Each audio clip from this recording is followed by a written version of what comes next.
Hi, good morning. We're live with Your Teen for Parents Tuesdays with Kamira. Thank you for joining us.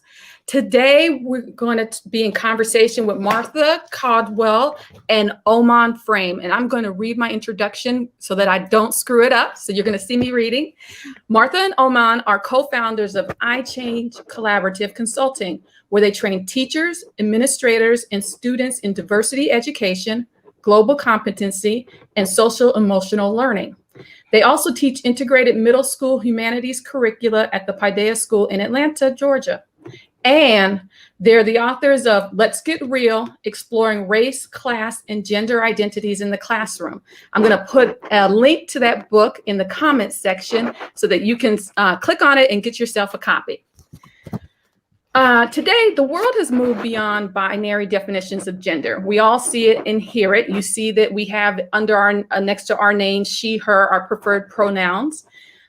How do we discuss this with our teens? And are we even 100% certain we know what this means?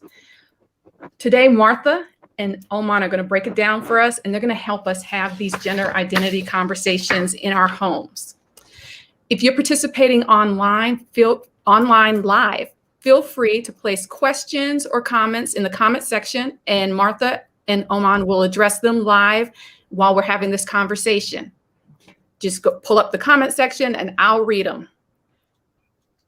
Let's start with gender identity and binary definitions. These are new for many parents. Oman, why don't you define them for those of us who are unsure exactly what this means? So welcome. Good morning. Thank you. All those salutations, Kamira.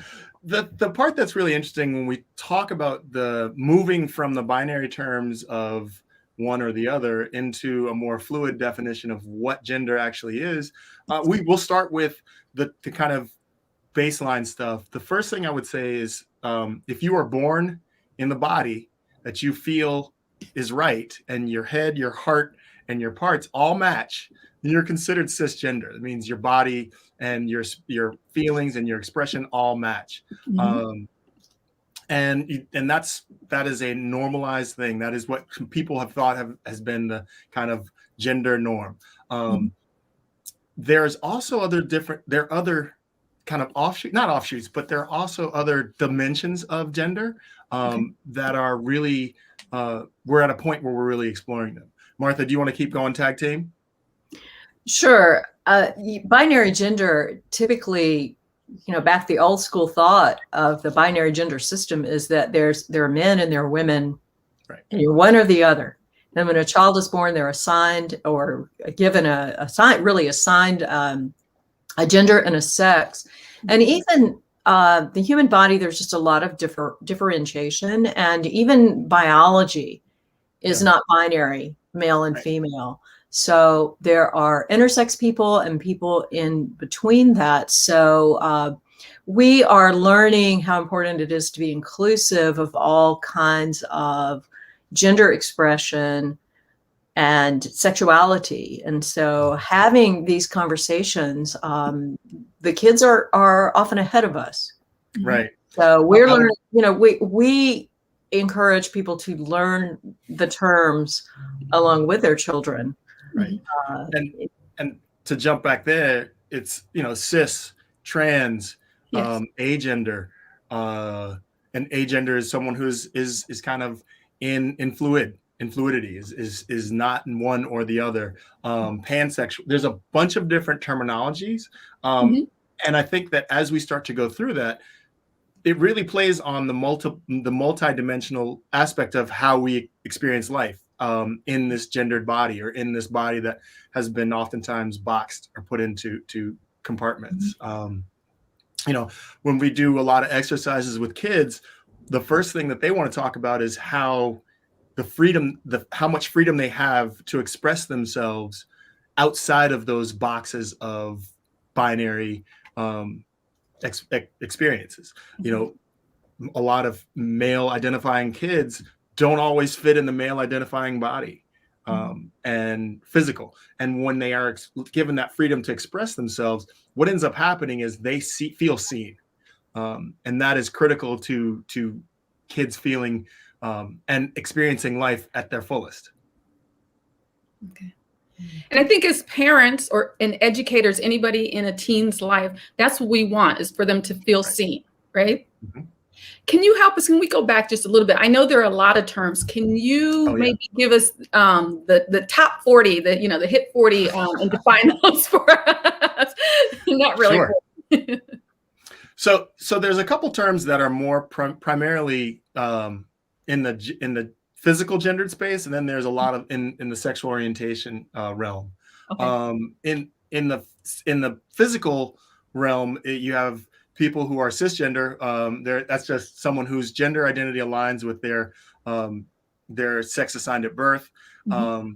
There is gender fluid, someone who does not identify with a single fixed gender or has a fluid or unfixed gender identity. They're gender nonconforming folks, people who do not behave in a way that conforms to their traditional expectations of their gender. And that is kind of very similar to gender queer, which is people who are rejecting the notions of the static kind of categories. They're people who are born intersexed. They're born with a variety of differences in their physiological traits and the reproductive anatomy. That can run the gambit, and oftentimes unnecessary surgeries are done to them to make them conform to what we consider normative in America or in the Western world. Non-binary is very similar to gender queer. It's someone who does not identify exclusively as one or the other. Sometimes they may feel one way or another, and that identity leads.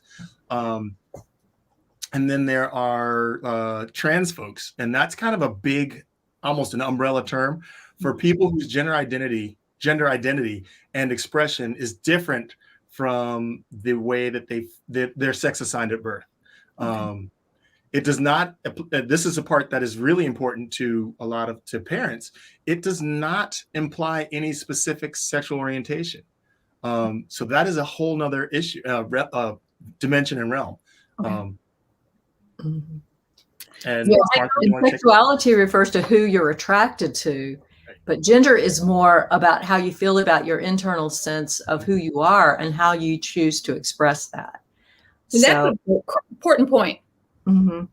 Yeah, and I think the problem with the gender binary is that it produces a stigma, because all people, including kids, are forced into these gendered boxes of man and woman. And if you fall outside of that, then there are social consequences. And so you have a lot of rejection and exclusion and marginalization for children and teenagers who are exploring the possibility of life beyond this binary, which is actually a healthier position to be in than to be confined by social constraints around how you express yourself and how you're supposed to feel about yourself. So we're in this huge transition socially. And we're really seeing it as a good thing that these changes are happening. I would, Martha, and when you say that, I think that the freedom that kids are having, especially kids going through adolescence, are really having to have agency over themselves is a big thing. And it's also a point of which you're trusting the kid who knows themselves better than anyone. I mean, everyone says, "Oh, I know my child better than." Your kid knows themselves a little bit better, and you're trusting them to actually live their truth. So as parents, and I'm a parent of a 13-year-old, and she is very much, I have to give her the freedom to find who she really is and love her through her expression. Because if she feels safe enough with me and our family, it's going to give her a landing space. And I think that that's something that, as we raise children, we really have to be aware of what are we giving them that might not be theirs? What baggage are we giving them that might not be theirs, especially around gender? Absolutely. You mentioned that the kids are already talking about this, and we may want to take our leads from them. We parents, I'm a parent of a teen, and I come from a generation where I was a tomboy, and that was a big deal. I didn't wear dresses for 3 years straight and wore construction boots. And that was a huge deal when I was growing up. So how do you take people from my generation and move them forward with where our children are going. What are they talking about? What is the conversation they're having around this if they're already talking about it? Well, I think you just hit on it. You talk about your experience, what happened to you and how you responded.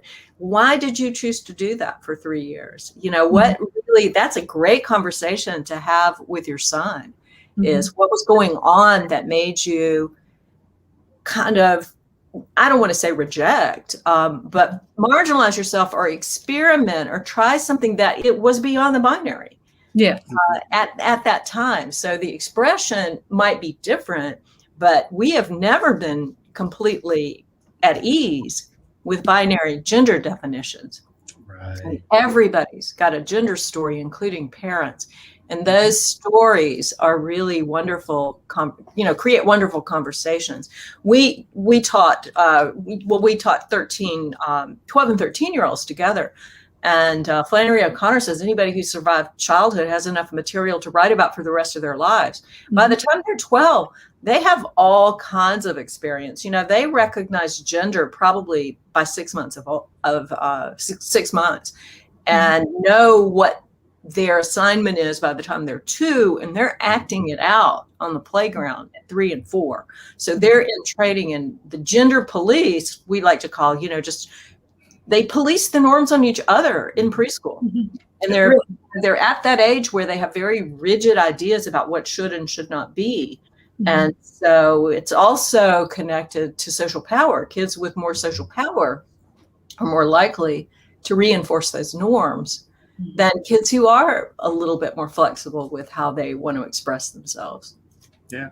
And also, I would say I 1000% agree with you, Martha. The other key piece to that is how the patriarchy in this country has really kind of given a definition for what is inside and what is outside the power dynamic. And a lot of this falls within, and this is how patriarchy works, is it tells people that being one thing is good and another thing is bad, especially around gender and boys. Because oftentimes, as you were saying, Kamira, being a tomboy is something that is you're aspiring. You see how you're moving towards being a boy. Exactly. The opposite is just as damaging, if not more, because boys are told so quickly to remove emotion from their experience. I think about dolls, and it's funny because Martha, when we talk about the gender story, I remember my grandfather and my dad even telling me, boys don't play with dolls. And as I started doing this work, because it's, we're all kind of recovering sexists. We're all recovering racists. We're all in recovery. No one has finished it. Yes. So when I was a kid, I remember I didn't want to play with dolls, but I want to nurture something. So I moved it to pets because I wanted to play with dolls. I want to learn how to be a caretaker.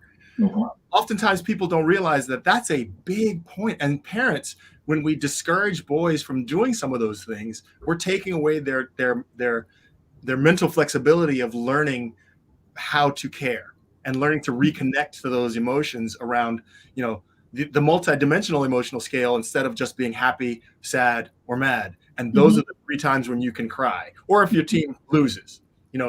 As men, we have to, or as for me, as a male identifying person, I have to take my key with emotional intelligence from those who actually have mastered it. Yeah. That's wonderful. Go ahead. Did you have something to add? Oh no, I was just reading the stuff and I was talking.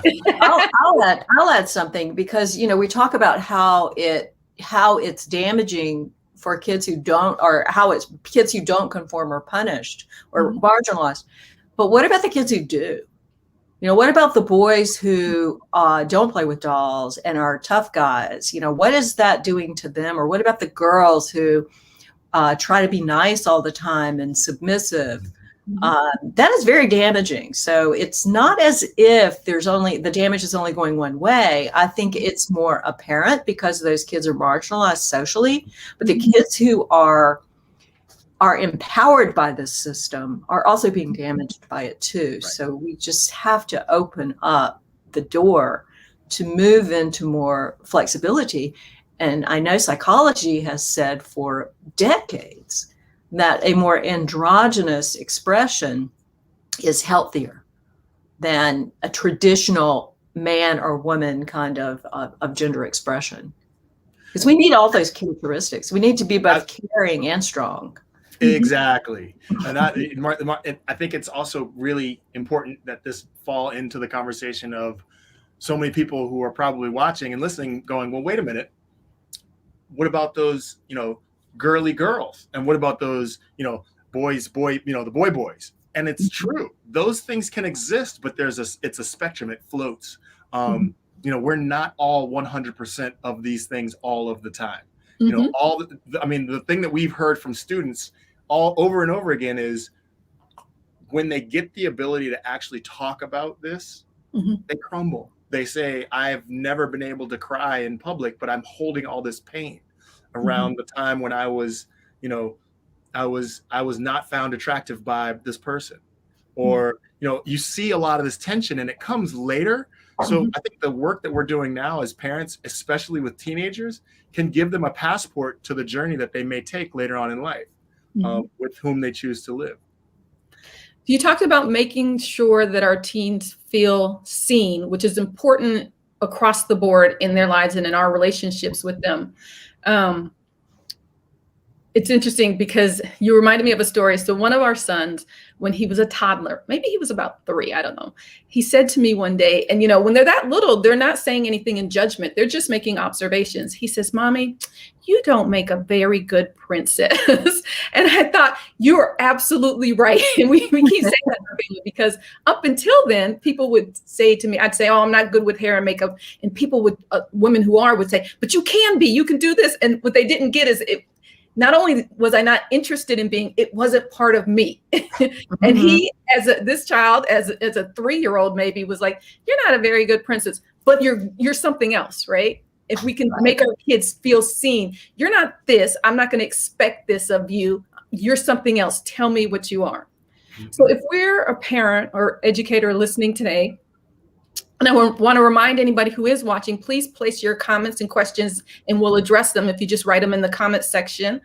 And I say, okay, this is a conversation that I have been neglecting. And my child, as you say, they're already having it or observing this. What do I do tonight? We're going to have family dinner tonight and I want to start this. What are we going to do? What do I do? Martha, do you want to, because I think you hit on it in terms of telling your story. Yeah, I think there are a lot of ways to talk about it. One is just to say, how are you impacted by gender expression or gender norms? How does that play out for you? I would just say too, what do you think we have taught you about gender? Because you just said your son saw you when he was very small. They're watching us all the time. So we are unconsciously teaching them. So it's always a good thing to ask, what have you learned from me about gender? See what they say. And Martha, that's a really empowering point because you're opening yourself up for vulnerability. And I think that is another huge key to it, is by allowing your family to understand the role you played in that process, you actually are giving them agency to question it. And it's okay for them to, they may say, I don't want to talk about gender. You told me that boys are boys, and they may go with that lens because that's what they're looking to you to affirm. But if you start with saying, what have we taught you about gender from a very neutral place, not that it's right or wrong, that's going to be it. There's also a huge point in which sometimes faith can play a part in these conversations. And it's just understanding that the world is much bigger oftentimes than the communities that you experience. So giving them the license to define and check these things out, and you don't have to necessarily be it, but you have to it is important for you to talk about it and understand where your truth falls within there. And that is, I think, what Martha really, you did. I love that about our relationship, is because I've learned a lot of ways in having these conversations from listening. Mhm. And that's Mhm. part, I think, what you were getting at also. Am I right? Exactly. And letting the kids lead the way. And I think too, normalizing, because even if your child is cisgender, heterosexual, with gender expression and sexuality expression, they have friends who are exploring all different dimensions of gender identity. And so to just say, what are your friends? What do you and your friends talk about in terms of this? Do you know people who, have gender identities that are not binary? Those kinds of questions, and you may know that they do, or you may not know that they do. Right. But there are all different kinds of ways to open them up. And reading books, there are just so many young adult books right now that are exploring gender identity and LGBTQIA plus sexuality. It's really a thing. And so reading books together, watching movies together, you can watch any movie and ask, how was gender portrayed? Did you think that was a binary portrayal of gender? Did you see characters that were outside the binary with either gender or sexuality? What was the consequence or the rewards of that? Yeah. And especially ironically that you say that, Martha, you're talking about kids nowadays, and there's a broad range of cartoons on mainstream television that are really kind of they're diving really deep into this. There are three cartoon series now in which the lead character is female. There's one in which the lead character is female and gay. There's one in which there are non-binary characters in there. And they're characters without that being their central identity. That's another key piece, is that these people, although they may exist on a spectrum, are human and bring a lot to the table.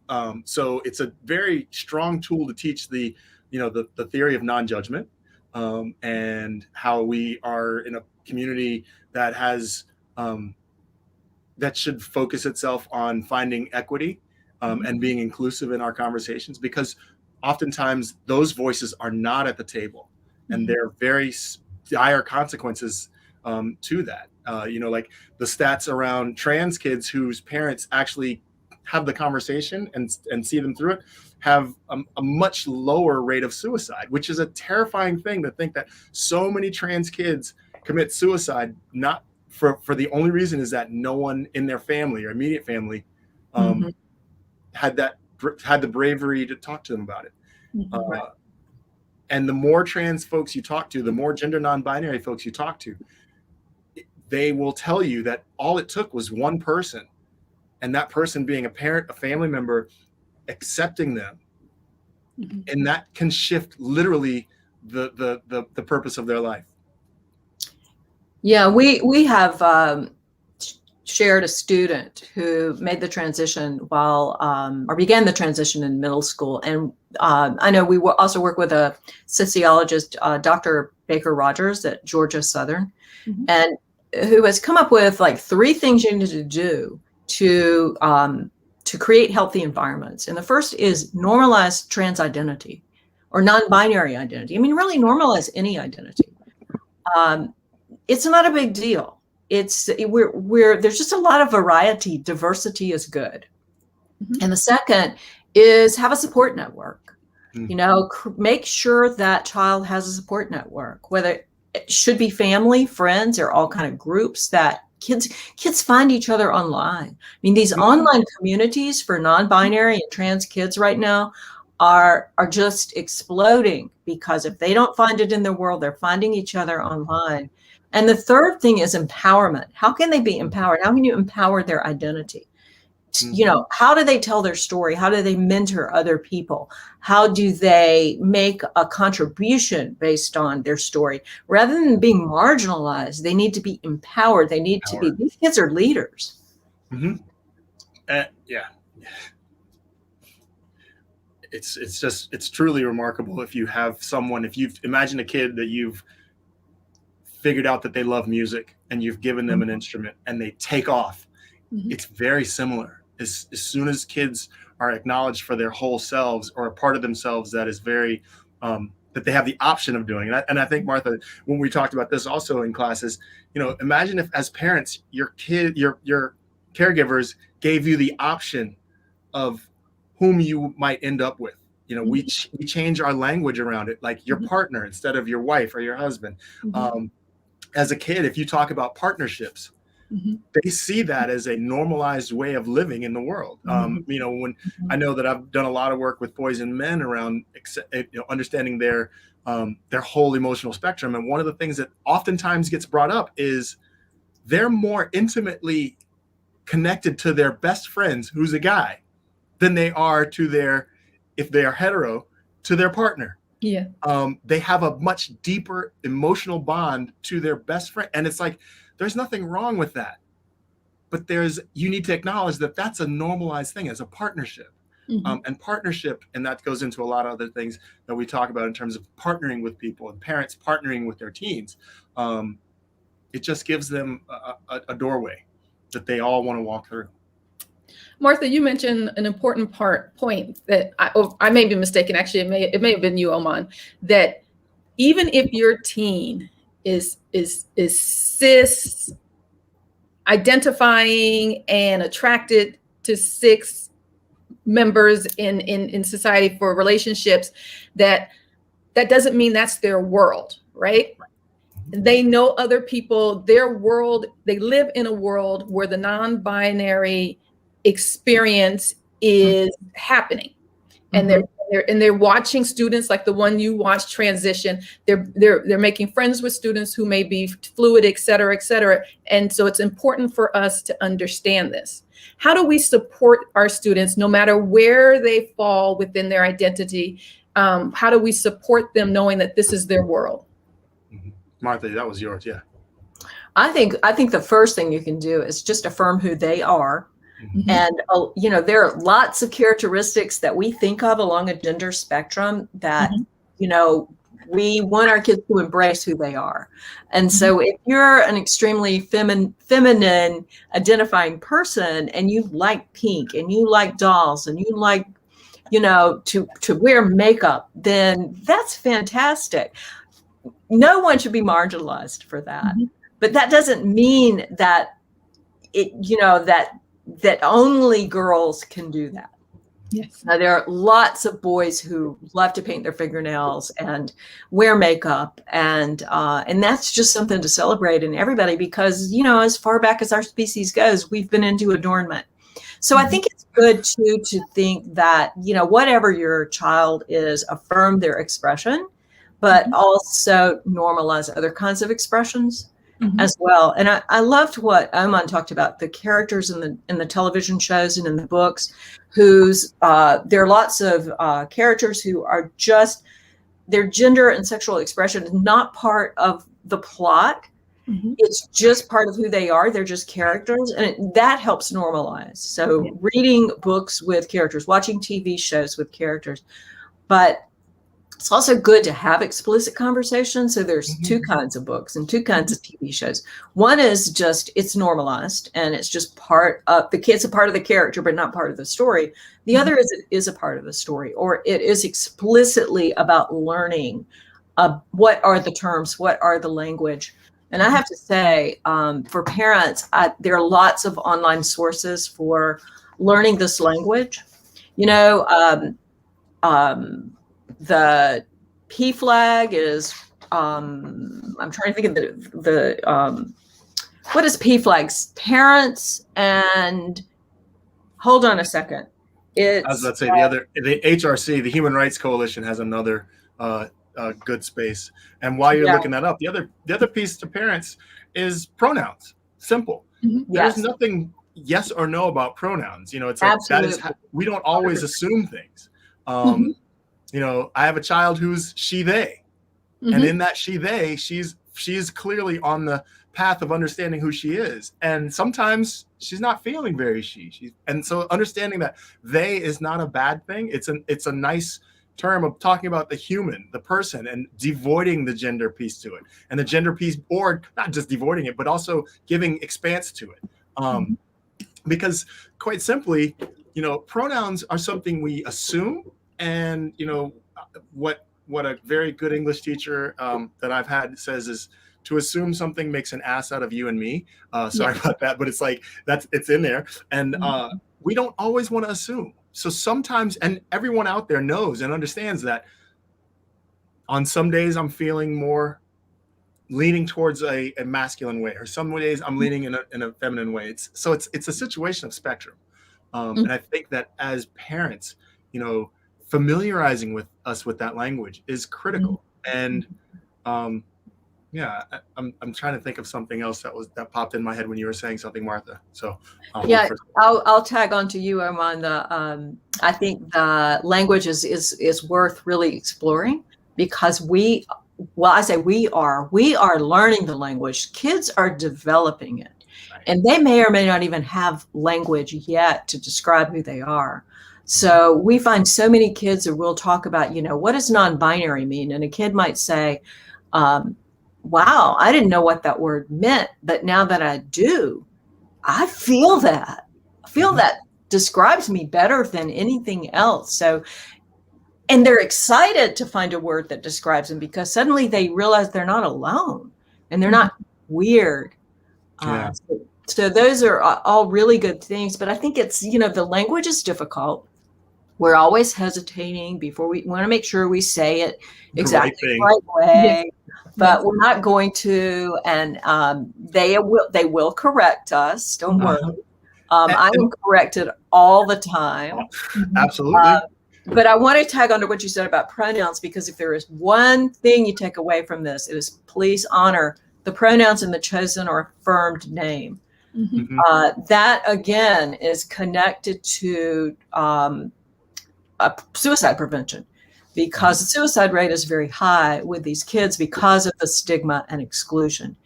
And kids who have adults in their lives who respect their names and pronouns cuts it in half. Yep.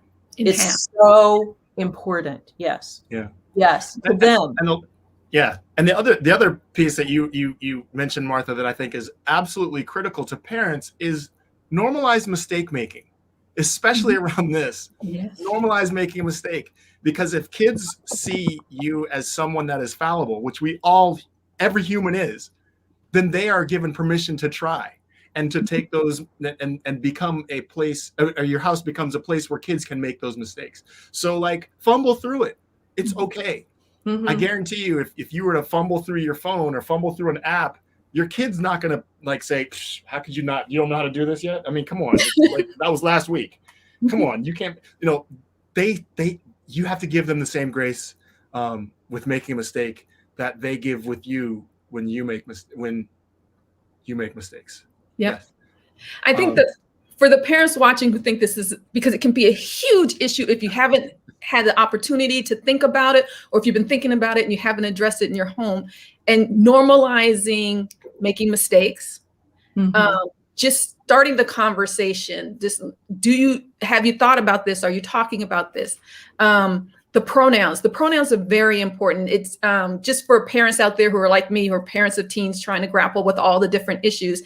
I started putting, and though I write for a living, and language is important and grammar is important. So those of us who do that, the whole they for, which is supposed to be plural, and now we're attributing it to singular people. Just remember two things. One, language is alive, and so it changes. And when you're there during the change, it feels awkward, but it's alive and it changes. And as you said, it makes a big difference. I started putting, without any announcement or anything, she and her whenever my name is up. I first did it on my email signature, and a niece saw it. I guess, I don't know how she saw it. She saw, I guess her mother forwarded an email that I sent to her, to the mother, to my friend. And it was for information. It had nothing to do with anything having to do with gender identity. But the daughter saw at the end that I had she, her in my signature. And it made a huge difference. She came back to her mother and she was like, did you notice this? This is a big deal. I had not noticed that I didn't know that my niece at the time was involved in questioning and everything. And it really meant a lot to her to just see that. So for those of you who are thinking that these are small things, they're not. It can make a big difference in someone's life, and it can make a big difference in your relationship with that person. Absolutely. Absolutely. Well, we are at the end of our time, and I always like to ask people, so we've been talking for half an hour. For the parents who can't remember half an hour of things, what is your one takeaway? If they only remember one thing from this conversation, what should it be? I would say open yourself to vulnerability and grace, and listen and lean into the discomfort that may be swirling around this topic, and it's not that big. So explore your gender story. I think that would be it. Explore your gender story publicly with your family. And I think too, I would say it's okay not to have the answers. We don't have the answers, and we're in this together, and we haven't arrived ourselves. So the roles are different here, the rules are different here, and we're exploring it together. So it's okay not to have the answers. It's okay to tell your kid you don't have the answers. Yeah. That's part of vulnerability. Yeah. I love that. And lead with love. Lead with love. Lead with love. Oh. Always lead with love. And it's all about love. Gender and sexuality, at the heart of it, it's all about love. So yeah, that's the guiding principle. Wonderful. And that's, we as parents and caretakers, that's all we want to do is love. We want to love our teens. Thank you so much, both of you, for joining us. This was very enriching. I put all of your resources in the comments section. So anybody who's watching this, you should go up. We have a comment that we want to put up.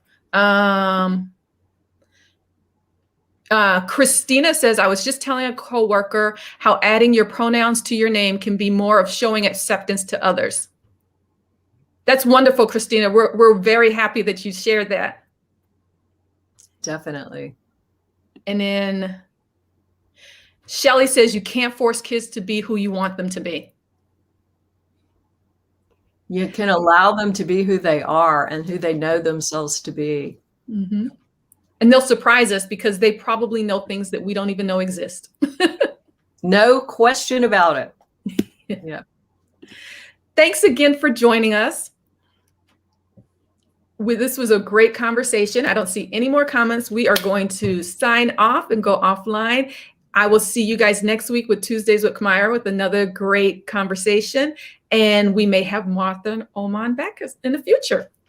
Thanks a lot. Thank you, Kamira. You're welcome. Thank you very much. You're welcome.